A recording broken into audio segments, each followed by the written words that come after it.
مش ملاحظين ان اسرائيل بتضرب علماء النووي في ايران وسايبه علماء الدين؟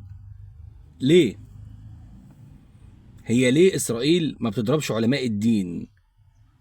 علشان العلم اللي بجد هو علم النووي، هو الفيزياء، هو الاحياء، هو الطبيعه، هو الهندسه، هو الطب، هو التاريخ، هو الجغرافيا.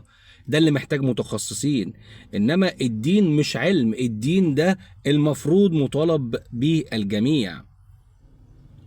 العلم اللي بجد اللي يخوف هو العلم الدنيوي، لكن علم الدين هو لو اتطبق فعلا الدين هيخلي فيه سماحة في العالم كله، مش هيخلي فيه حروب اصلا.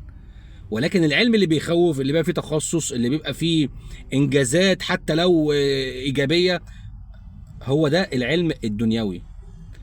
فعشان كده اسرائيل بتركز على العلم الدنيوي. يعني ايران بقت ايران وخوفت مش عشان خاطر عندها شيوخ وشيعة وسنة مش الكلام ده، عشان بقى عندها اسلحة بالعلم اللي هو مش الدين اصلا. اسرائيل بتخوف عشان الحتة دي، امريكا بتخوف عشان كده. قوة عظمى عشان علم دنيوي مش ديني.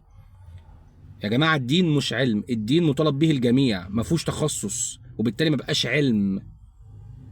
العلم ده اللي فيه تخصص، اللي هيتحاسب فيه اهله فقط، لكن الدين كلنا نتحاسب فيه. ف فوقوا وركزوا على دينكم وخلوه اساسي معاكم في كل حاجه، وتخصصوا في حاجه تنفعكم وتنفع بلدكم وتقويكم وتخلي لكم الكلمه عشان تبقوا مسيطرين. مسيطرين. سلام عليكم.